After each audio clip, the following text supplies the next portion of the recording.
Hippocrates is known as the first contributor to medicine in Western civilization. But before we get into what Hippocrates did, we must first look at what medicine was like before him. In ancient Greece, the gods were given credit for all illnesses and cures. If someone was sick, it was because they had angered the gods. If they got better, it was because of divine intervention. If they did not, it was because they had done something wrong. The gods of healing were Apollo and his son Asclepius. Asclepius was most known for his healing abilities, and his symbol of snakes around his staff is still used today as symbols for many medical organizations. Massage may be exactly what you need to channel inner peace and relaxation. Don't you wanna dance up on me? Asclepius snakes lead to the practice of snake healing in ancient Greece, with healing temples dedicated to allowing snakes to slither over patients to promote healing. When Hippocrates came onto the scene, he shifted the focus from one of divine intervention to one of prognosis of a patient based on the four humors: blood, black bile, yellow bile, and phlegm, which went along with the humors of the universe: air, earth, fire, and water. His school of thought held that all diseases were an imbalance of these four humors. After Hippocrates came Galen, who built upon the Hippocratic humoral theory by adding in the anatomical systems that affect disease. Through dissections, Galen was able to discover interconnected organ systems and made assumptions from these connections on how diseases worked and what part of the body they would affect. He wrote much about his ideas of how the organ systems related to the four humors of the body. This philosophy that built off of Hippocrates' ideas remained a part of medicine for thousands of years after Galen's death. Hippocrates' four humors and the idea that the purpose of blood was to keep our bodies warm led to the practice of bloodletting, which can be seen even in modern history. The first president of the United States, George Washington, had to go through the process of bloodletting when he was dying of diphtheria, and physicians attempted to control his fever by draining him of nearly 4 liters of blood. Beyond even this practice, Hippocrates can be seen in modern times by the Hippocratic Oath taken by medical professionals, which is based on the original ideals of Hippocratic physicians. Avicenna, nicknamed the Prince of Physicians, was instrumental in medicine in the Islamic world, and his work eventually impacted medicine everywhere.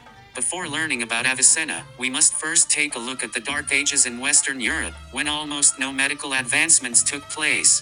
With the rise of the church, religious medicine was popular, focusing on the soul instead of the body. At the same time, the Black Plague was killing millions of people. We now know that the plague was caused by Yersinia pestis and was transmitted from rats to humans via fleas. There was almost no knowledge of what was actually causing the plague at the time, so doctors suggested several possible treatments which were not effective, such as avoiding contaminated air and breathing through sponges. Bathing was seen as bad because it could lead to open pores, allowing the air to contaminate the body. Many people were also prescribed bleeding and cauterization to treat swelling. While medical advancements weren't happening, the translation of Greek medical texts into Arabic caused the emergence of Islamic medicine. This eventually led to the creation of hospitals in the Islamic world, which were similar to what we know today. Physicians in the Islamic world also began to receive more training through lectures, patient hours, and group discussions. Now, we can start looking at Avicenna, who was born into the Islamic world in 980 CE. He began to study medicine at 13 and began practicing at age 16. Avicenna led a nomadic life where he focused on sharing his philosophical and medical ideas in his writing. When he treated patients, he focused on the patient's appearance, pulse, and urine examination. However, his interests were more on his writings, not patients. He eventually became a court physician and died at age 57. During his time working, he liked to party and disregarded the opinions of others to focus on his intellectual interests, including his greatest work, the Canon of Medicine, as well as his Book of Healing. The Canon of Medicine was the medical Bible of the time and became a standard of medicine that included all of the medical knowledge to date, including ancient Greek teachings and Avicenna's own observations. This book shows that Avicenna was one of the first people beginning to understand the term contagion. He knew that some sort of agent contaminated things and made people sick. Avicenna also was the first to highlight the importance of evidence-based clinical trials for drugs, which are extremely important today. The Canon of Medicine was then translated into several other languages and spread around Europe, becoming the foundation of medicine. This led to changes in the medical system that are still present today. Antony van Leeuwenhoek. Antony van Leeuwenhoek was a Dutch weaver who originally refined the microscope to study the fibers of his tapestries. His microscopes caught the attention of Reidner de Graaf, a local physician. De Graaf communicated the excellence of Leeuwenhoek's microscopes to the Royal Society of London in the late 1600s. The Royal Society and Leeuwenhoek communicated for years via letter to discuss his microscope findings of organisms beyond the naked eye. Through these letters, the Royal Society published the first accounts of microorganisms like bacteria and protozoa, which Leeuwenhoek called animalcules. He quickly became infamous throughout Europe for his lens making and specimen collection skills. However, these techniques were quickly lost when Leeuwenhoek refused to reveal his methods. The theory of the four humors was followed closely in medicine for 2,000 years. Despite the work done by Avicenna, Francescolo, and Leeuwenhoek, not much progress was made towards the advancement of germ theory. Medicine was taught according to Galen's findings, and those who sought out medical innovation were treated poorly. Due to the close following of Galen's teachings, few advancements were made during this time. The 16th century led to the resurrection of many ancient Greek texts and medical practices. This was the first step towards the fall of the humoral theory of medicine. The renewed interest in ancient Greek texts led to a renewed interest in human anatomy. Andreas Vesalius was one of the first people to ever dissect a human cadaver, and while doing so he noticed things did not always correlate with Galen's findings. Many of these differences can be attributed to the fact that Galen dissected animals and inferred anatomy from them while Vesalius dissected real human cadavers. Vesalius began to openly challenge Galen's ideas. Vesalius once wrote, "I myself cannot wonder enough at my own stupidity and too great trust in the writings of Galen and other anatomists." He wrote De Humani Corporis Fabrica, a text outlining his findings. Due to his attack on Galen, he was hounded by critics. While this alone did not lead to the fall of humoral theory, it did leave a mark. Vesalius made people begin to question the previous findings and believe in what they can see. Also, while Vesalius made an impact on the view of human anatomy, no impact on physiology was made. The next hit to humoral theory came from William Harvey. Like Galen, Harvey dissected animals and related his findings to human anatomy. He took a particular interest in the circulatory system and how it works. Harvey found that blood flows one way through the lungs, hard, and is pumped through the whole body. He explained that it passes through pores in the flesh and into the veins. Once there, it returns to the center of the body from smaller veins to larger ones. It ends at the vena cava and right atrium, where it then circulates again. Using the findings from his dissections, he wrote the De Motu Cordis, which outlines both his theory on the circulatory system. Harvey suffered a similar fate as Vesalius and was met with harsh criticism for opposing Galen's ideas. Nonetheless, Harvey's work helped to outline how the body functioned, but did not increase the understanding of how disease occurred. The last two punches to humoral theory came from Giovanni Battista Morgani and Marie-Françoise Xavier Bichat. Morgani correlated patients' symptoms prior to death with the organ systems that failed and caused them to die. If someone's chest hurt, then they likely were having problems with their heart. Morgani explained that symptoms are the cries of suffering organs. This discovery paved the way for a more modernized practice of medicine where doctors examined more than just a patient's pulse, and instead looked at the organs and how the symptoms a patient experienced may relate to those organs. Bichat furthered this idea by looking at tissues. He discovered there were multiple types of tissues and formed the basis of modern-day physiology. With this new outlook on medicine, hospitals began popping up all over. Doctors documented patient symptoms, did physical examinations, and attempted to correlate cause of death with a particular organ. While the fall of humoral theory led to a great increase in the understanding of the human body, little progress was made towards understanding the cause of disease. The little animalcules discovered by Leeuwenhoek were considered, but the main theory was they were spontaneously generated within the body. This led to a large debate on spontaneous generation, and until this debate was settled there would be no room for the consideration that microorganisms caused disease and could even kill a person. Thus, it wouldn't be until the 19th century that more monumental steps in medical understanding were seen. Early before the development of hospitals in Western medicine, medicine was based upon religion, thus prospering the soul rather than the body. Oftentimes in Europe, monasteries were used as hospitals to allow healing and prospering of the soul. In medieval times, the prevalence of leprosy led institutions to confine and isolate sufferers. The prevailing humoral theory of leprosy contended that close contact to already ill subjects produced the disease, thus why people were located outside the city and downwind. During the Renaissance, European hospitals began to fill a clinical role in care for the poor and sick, and focused more on the body than the soul. With newly developing hospitals, childbirth became a common phenomenon. With the invention of the forceps in the 17th century, it allowed aid within the delivery process, thus delivering in these hospitals was common. With the increase of deliveries in hospitals, came outbreaks in puerperal fever, also known as childbed fever. The disease in Latin means woman in childbirth. This disease was relatively uncommon when women delivered at home. The first well-described puerperal sepsis outbreak was recorded at Hotel Dieu in 1746, where there were 20 cases, all of which were fatal. In the 1600s, the view was that puerperal sepsis had its beginnings not at the time of delivery, but early in pregnancy. There was also the concept of retention of material by the woman's uterus due to thick blood and tight clothing. Alex Gordon, who was from Scotland, recognized that midwives were passing puerperal fever from mother to mother. Another important name at this time was Oliver Wendell Holmes, who collected a mountain of evidence that proved to his satisfaction that puerperal fever was indeed contagious. The evidence included accounts of physicians who had performed autopsies of patients who died of puerperal fever with increasing prevalence of the disease. There was a European man that was unaware of Holmes' writings, and he considered contagiousness of puerperal sepsis from an entirely different viewpoint. His name was Ignaz Semmelweis. He was born in 1818 in the city of Budapest. Semmelweis got his medical degree in Vienna, however he was rejected his first 2 jobs as a physician. Semmelweis then went to the University of Vienna, where he took a less prestigious obstetrics job.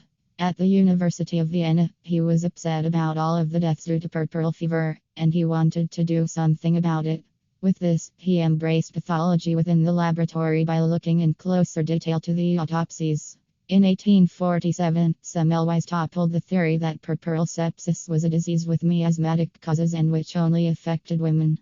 The physicians saw that infants, both male and female, seemed to acquire febrile diseases similar to that of their mothers.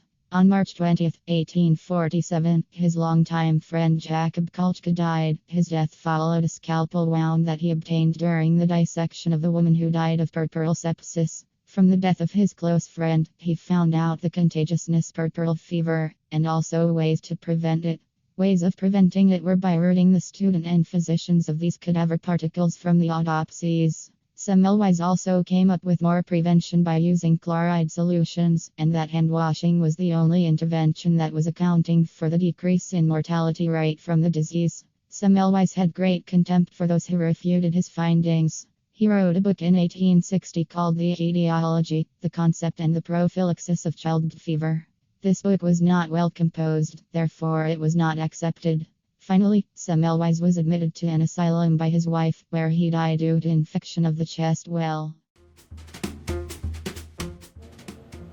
Louis Pasteur was a brilliant child, and his teachers took notice. He tried to go to Kölner Male School, but he became very homesick, and his father had to come pick him up and take him home. After he completed school, Pasteur was hired as a laboratory assistant and began to study crystallography. Using a microscope, he found that you could separate a racemic mixture of crystals. He became the Dean of Sciences at the University of Lille and began to study fermentation. He discovered that the amount of alcohol produced by the yeast is correlated to the population of yeast.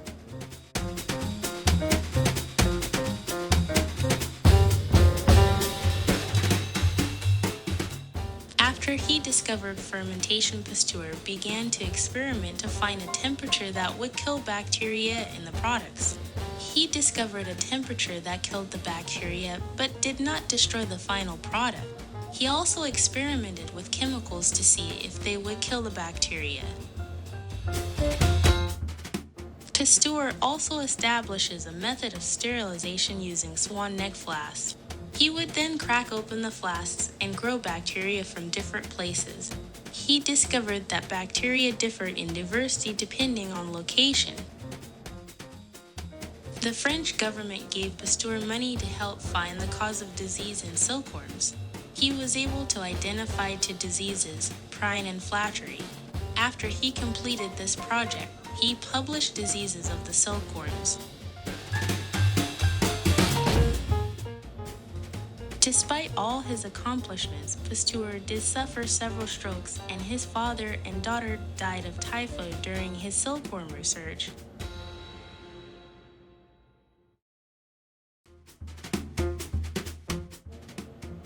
Louis Pasteur was a brilliant child, and his teachers took notice. He tried to go to Kolner Male School, but he became very homesick, and his father had to come pick him up and take him home. After he completed school, Pasteur was hired as a laboratory assistant and began to study crystallography. Using a microscope, he found that you could separate a racemic mixture of crystals. He became the Dean of Sciences at the University of Lille and began to study fermentation. He discovered that the amount of alcohol produced by the yeast is correlated to the population of yeast.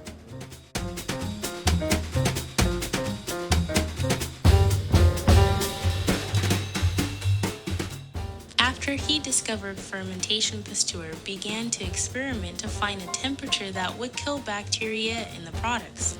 He discovered a temperature that killed the bacteria but did not destroy the final product. He also experimented with chemicals to see if they would kill the bacteria. Pasteur also establishes a method of sterilization using swan neck flasks. He would then crack open the flasks and grow bacteria from different places. He discovered that bacteria differed in diversity depending on location. The French government gave Pasteur money to help find the cause of disease in silkworms. He was able to identify two diseases, prine and flattery. After he completed this project, he published diseases of the silkworms. Despite all his accomplishments, Pasteur did suffer several strokes, and his father and daughter died of typhoid during his silkworm research. Louis Pasteur's work on anthrax was of huge importance to French agriculture. Anthrax was killing sheep in large amounts and was able to persist in the environment long after infected sheep had gone. Pasteur experimented with sheep's blood and diluted it in neutral urine, leading to his discovery that even at the highest dilution, the microorganisms persisted. This is the proof that germ theory needed. Pasteur did additional work with anthrax, discovering that it had a soluble toxin producing the disease. Another animal led to Pasteur's second biggest discovery. Chicken cholera was a deadly disease affecting chickens and rabbits. Surprisingly, guinea pigs were not affected by the disease, leading to the discovery of immunity. Years later, he discovered that some old cultures of his did not cause cholera in inoculated animals. This led to the discovery of attenuation, which shortly caused the production of multiple vaccines. The anthrax vaccine was a difficult one to create, leading to many skeptical scientists. In order to prove that his vaccine worked, he did a public experiment and was able to gain acceptance for his work. The rabies vaccine was one of Pasteur's greatest achievements. Viruses were not discovered at the time of his rabies vaccine, therefore Pasteur did not even know what he was fighting. He allowed the spinal cord of an infected dog air dry for 2 weeks and then inoculated dogs with it. He found that the dogs were resistant to rabies. Humans did not show symptoms of rabies until a month after infection, so the idea of a post-exposure vaccine was floated around. Pasteur was unsettled with the idea of trying this on a human, but when he was presented with a young boy who had been bitten, he decided to try it. The vaccine was a success. A similar story happened later with a young girl, but it was a failure instead of a success. Due to his work, Pasteur was under a lot of stress and began showing the physical symptoms. By the time the Pasteur Institute was constructed in 1888, he was ill and eventually died and was given the rare honor of a state funeral. Louis Pasteur is an extremely influential figure in modern medicine, and his work continues to influence discoveries made today. Robert Koch was born in 1843 in the German village of Klostel-Zellerfeld. From a young age, he was interested in nature and biology. In 1862, he attended the University of Göttingen, where he studied under Jacob Hennel. After receiving a license to practice medicine in 1866, he got engaged to Emmy Frotz and worked as a medical assistant at Hamburg General Hospital. Here, he performed microscopic examinations of tissues and became acquainted with cholera patients. Later that year, he took work at an institute that educated and cared for retarded children and opened his own private practice. Due to budgetary issues, Koch was let off and eventually opened a private practice in eastern Germany. When Koch was 29 years old, he and his family moved to Wallstein, Germany, where he obtained a microscope and created a lab in his home.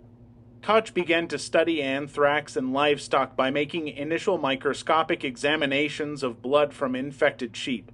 He observed that anthrax bacteria might form spores under adverse conditions. These were endospores. Koch developed a method to cultivate bacteria outside of an animal by using the aqueous humor from rabbits infected with anthrax as a growth medium.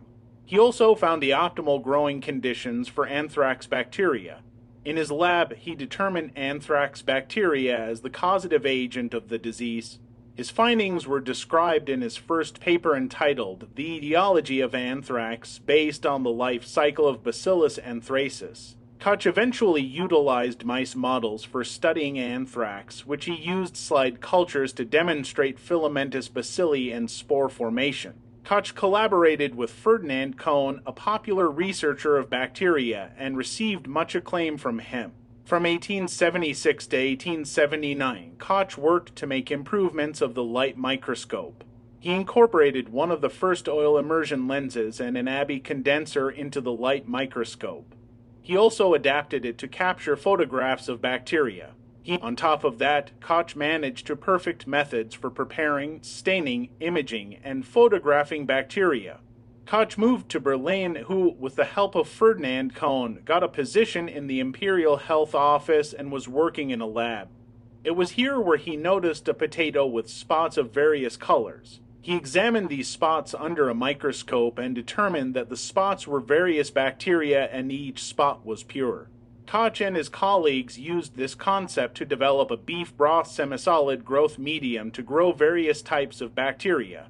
Walther Hess, Koch's assistant, was accredited for introducing agar to the medium.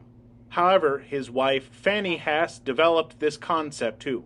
In 1881, Koch published a paper, Methods for the Study of Pathogenic Organisms, which remains one of the most influential papers in bacteriology. This same year, Koch traveled to London to demonstrate his plating technique to Louis Pasteur. This was likely the most civil encounter between them. During mid-1800s, tuberculosis was one of the major causes of all deaths. One of the major struggles in finding the causative agent of tuberculosis was how difficult it was to grow and stain. Koch began his work by inoculating guinea pigs with tuberculosis material from different sources. Once the guinea pigs developed tuberculosis, the infected tissue was removed. Koch then streaked it on slides. He used dyes like methylene blue to stain the microorganisms, which looked like very thin rods. He then counterstained the tissues with Vesuvin. The definitive staining of the organism from this procedure made Koch more interested in the organism. In order to prove that this bacillus is the causative agent, it must bring about the transfer of the disease to other animals. The guinea pigs inoculated with these pure cultures of tubercle bacilli developed the same symptoms of the disease. This brings us to Koch's postulates. Number 1, the putative organism must be constantly present in diseased tissue. Number 2, the organism must be isolated in pure culture. Number 3, the pure culture must induce disease when injected into experimental animals.